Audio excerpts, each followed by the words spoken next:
अस्सलामुअलैकुम स्टूडेंट्स, उम्मीद करता हूँ आप लोग खैरियत से होंगे। हाज़िर हूँ ME इंग्लिश सेंटर से।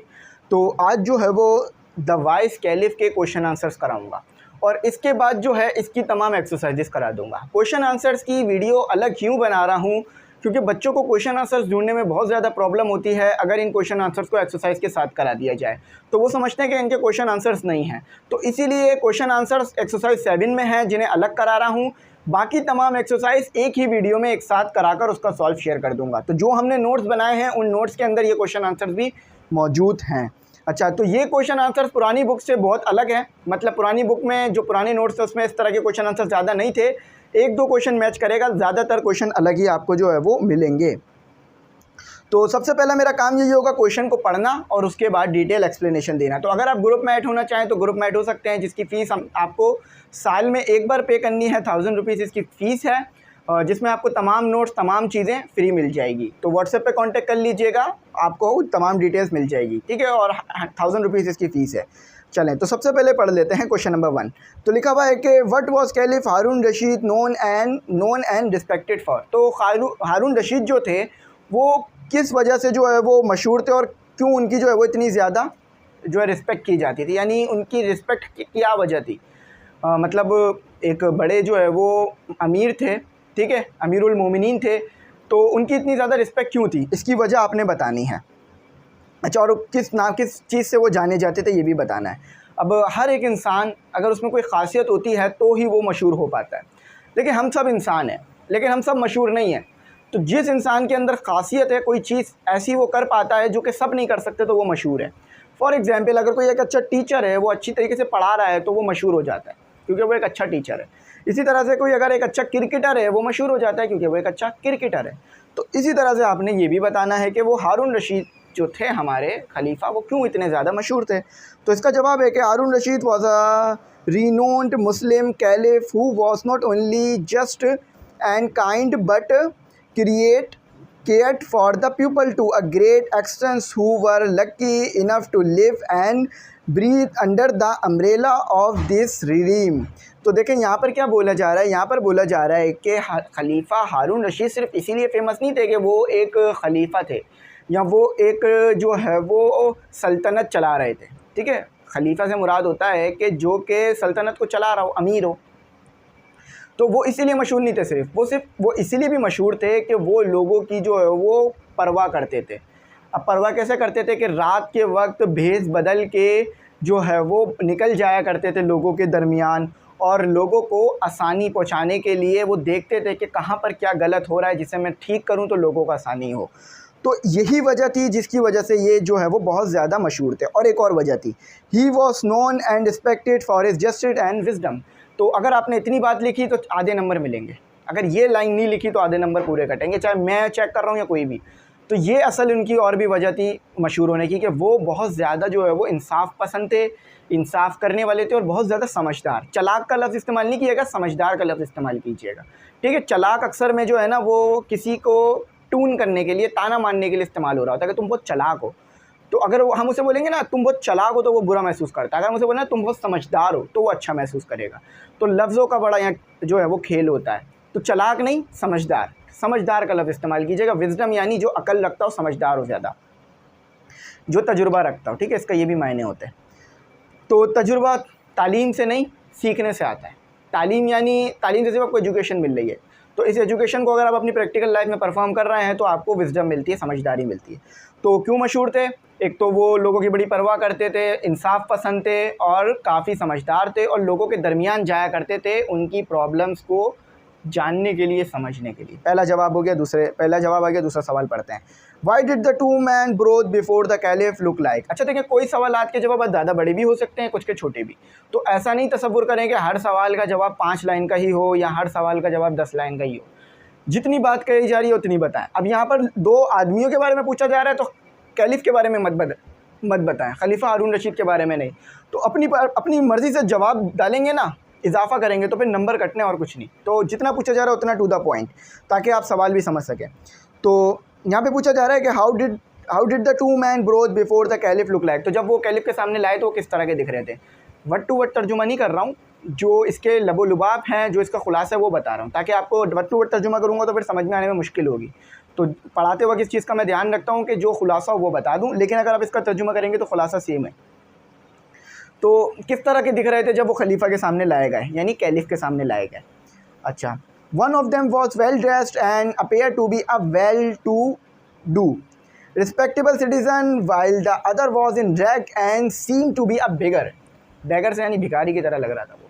तो जो दो लोग लाए गए थे कैलिफ के सामने, खलीफा हारून रशीद के सामने, उनमें से एक जो है बहुत अच्छा दिख रहा था, यानी अच्छे कपड़े पहना हुआ था, अच्छे घराने से ताल्लुक़ रखता था और अच्छा इंसान था, अच्छा सिटीज़न था।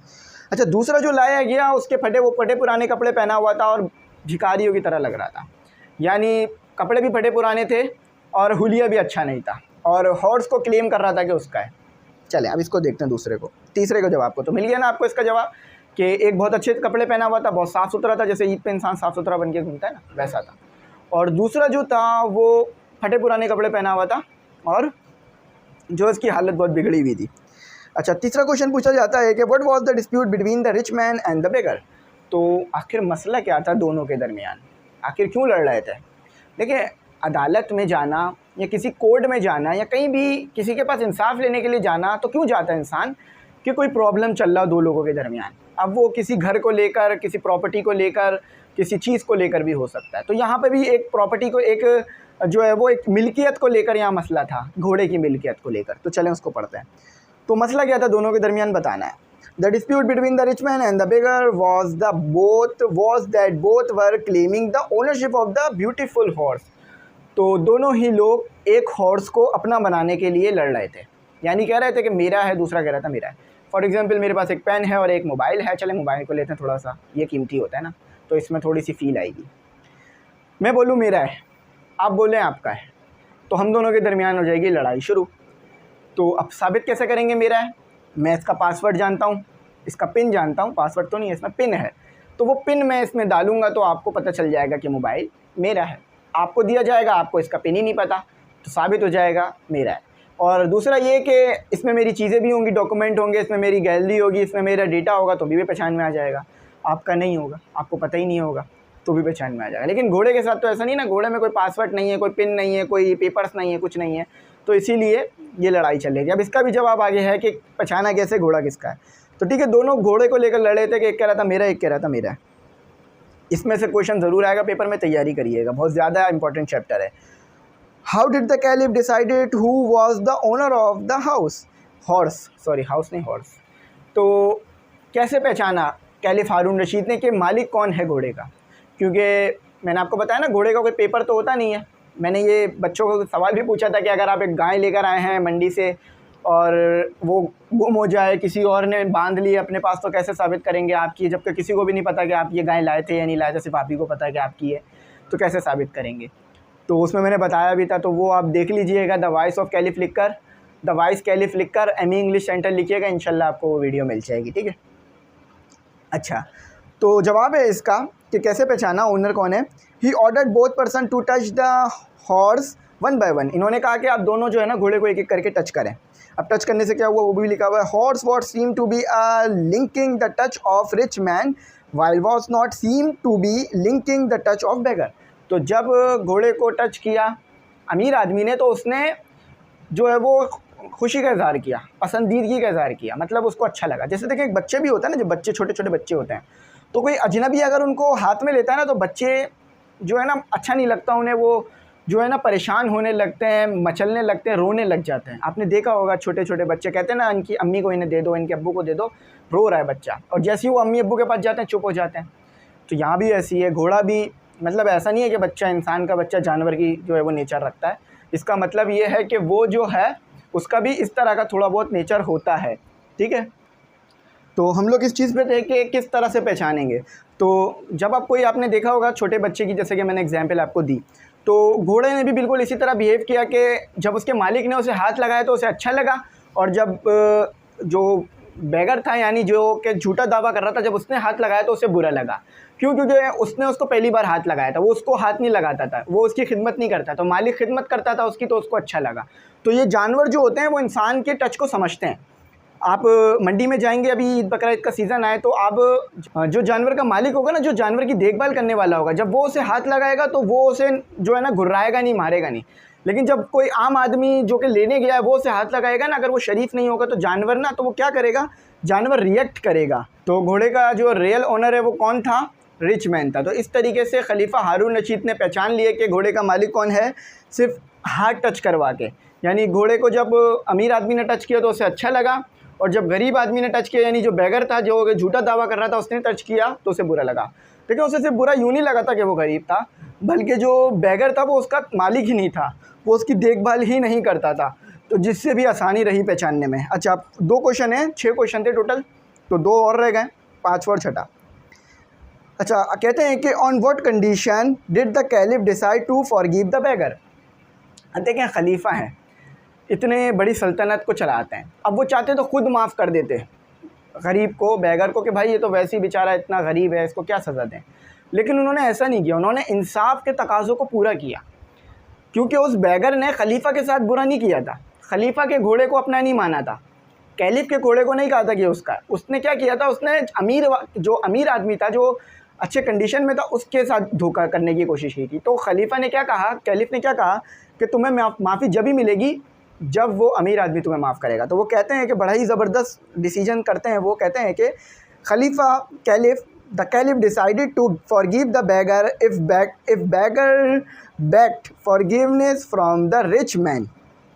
तो उन्होंने क्या कहा, उन्होंने ये कहा कि अगर चाहता है ना बैगर कि उसे माफ़ी मिले, तो उसको जब ही माफ़ी मिलेगी जब वो उस अमीर आदमी से माफ़ी मांगेगा, यानी माफ़ी की भीख मांगेगा। क्यों? क्योंकि जिसके साथ गलत होता है ना, सिर्फ उसी को इख्तियार होता है माफ़ करने का।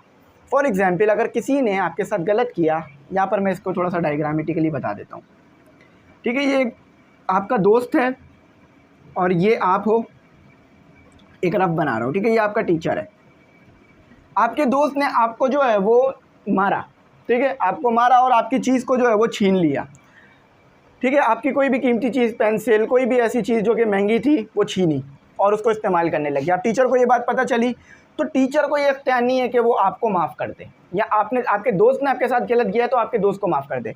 वो इख्तियार आपको ही है कि आप उसे माफ़ करें या नहीं। तो अगर आप उसे माफ़ करेंगे तो इससे क्या होगा कि भाईचारा फिर बढ़ेगा। अब अगर टीचर खुद ही माफ़ कर दे और आप नहीं चाहते थे कि उसे माफ़ी मिले, उसे सज़ा मिले, उसने गलत किया आपके साथ उसको, ताकि ऐसा वो दोबारा ना करे, तो इससे क्या होगा, फिर जो है वो इंतशार बढ़ता है। तो यहाँ पर क्या है कि अगर आपने उसे माफ़ कर दिया, टीचर ने आपसे पूछा कि आपने भाई स्टूडेंट को माफ़ कर दिया जिसने आपके साथ गलत किया था, तो आपने बोला ठीक है, तो उसको माफ़ी मिल गई। लेकिन अगर आपने बोला नहीं, मैं माफ़ नहीं कर रहा, ये मेरे साथ हर बार ही ऐसा करते हैं, आप इन्हें सज़ा दिलवाएं, तो फिर उन्हें सज़ा भी दी जा सकती है।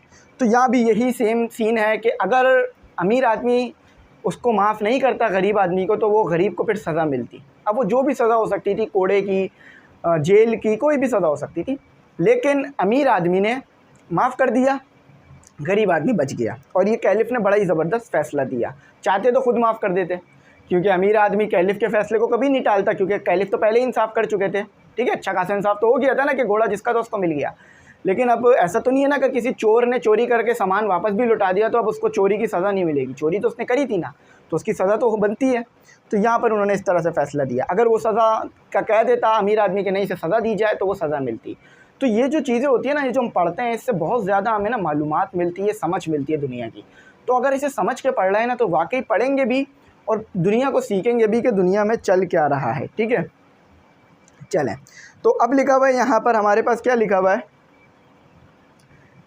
यहाँ पर हमारे पास, लिखा हुआ है कि after getting the horse how did the rich man behave.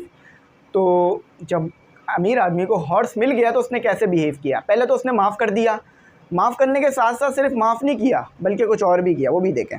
After getting the horse rich man readily forgive the beggar and also gave him a hand of gold coins।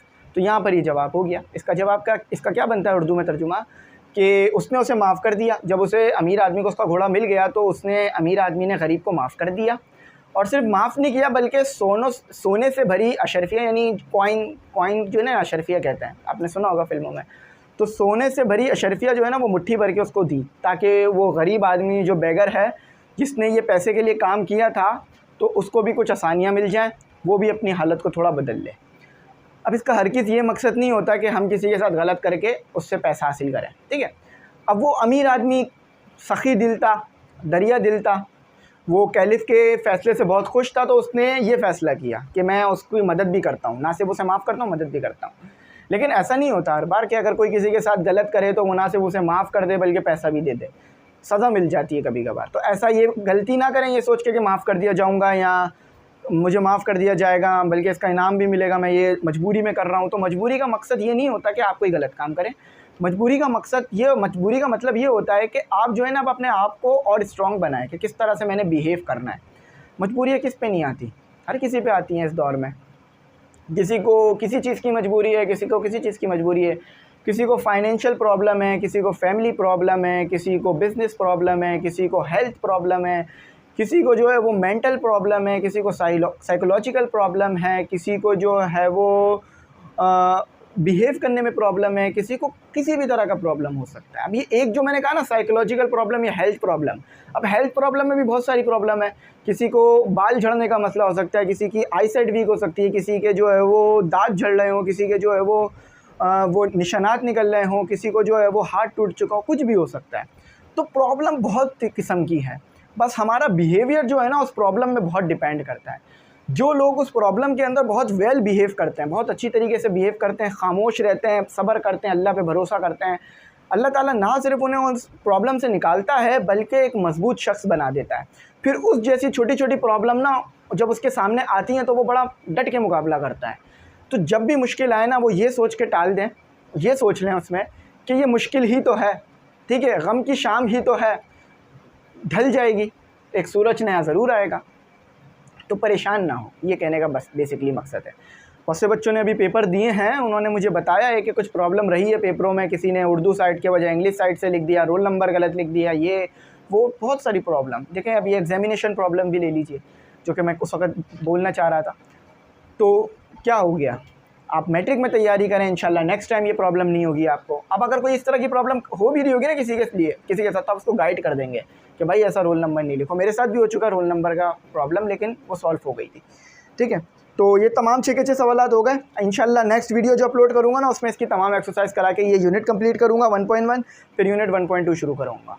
काफ़ी बड़ी बुक है तो थोड़ा थोड़ा करके चलाता रहूँगा इसका हिसाब किताब, ठीक है। मैं तो उम्मीद करता हूँ मेरी बात आपको समझ में आ गई होगी। आप सब्सक्राइब कर लीजिएगा, बेल आइकॉन प्रेस कर लीजिएगा। मैंने आपको बताया है कि ये आपका सब्सक्राइब करना ही ना फ्यूल है मेरे लिए, ठीक है। गाड़ी चलानी है तो पेट्रोल चाहिए होता है, डीजल चाहिए होता है ना, और अगर गैस पे चल रही है तो गैस चाहिए होती है। तो इसी तरह से अगर ये वीडियोस बनानी है तो इसके लिए मोटिवेशन चाहिए होती है मुझे, क्योंकि इतनी देर वीडियो बनाना पॉसिबल नहीं होता कभी कभार ना, तो टाइम निकालना पड़ता है, मोटिवेट करना पड़ता है अपने आप को कि चलो बच्चों के लिए काम करें। तो आप सब्सक्राइब करेंगे, शेयर करेंगे, कमेंट सेक्शन में मैसेज करेंगे, अपनी दुआओं से जो है वो नवाजेंगे, तो इंशाल्लाह इस तरह काम करता रहूँगा। मैट्रिक में भी पढ़ाऊँगा, 9 में भी पढ़ाया, फर्स्ट ईयर सेकेंड ईयर भी पढ़ा दूँगा। Thanks for watching. अल्लाह हाफिज़। अपनी कीमती दुआओं में मुझे ज़रूर याद रख लीजिएगा।